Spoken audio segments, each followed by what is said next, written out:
Well, new tonight, the FAA is investigating a close call between a Spirit Airlines flight and a plane used by skydivers in Michigan airspace. At one point, the planes were so close they were flying only 400 feet apart. 7 Action News reporter Cheryl Choden joins us now. She's live at Metro Airport. Okay, Cheryl, what happened? Jeff, this is amazing and so frightening. Here is what happened. Last night, just after 8, a Spirit Airlines jet took off here from Metro Airport heading to Dallas-Fort Worth. When it got over southwest Michigan, the instrumentation showed the pilot that there was a small plane in his path. He had to make an immediate dive or a descent of more than 1,500 feet. We just got off the phone with a passenger who was on that plane. Everybody in the cabin, everybody was screaming, crying, yelling.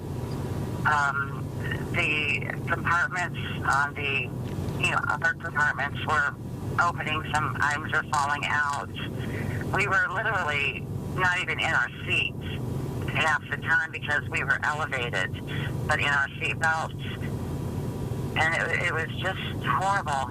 I was, and I'm sure the others were thinking that we were near death. Wow, so frightening. Now, the FAA is investigating. The FAA is saying tonight that an automatic warning went on in that plane, which required the pilot to begin a 1,600-foot descent, basically a dive. The FAA also says at the closest point, the two planes were only 1.6 miles apart horizontally and 400 feet apart vertically. Now, Spirit Airlines is also releasing a statement tonight saying our pilots followed appropriate procedures and adjusted their flight path immediately. Also, they go on to say that there were no injuries to their customers.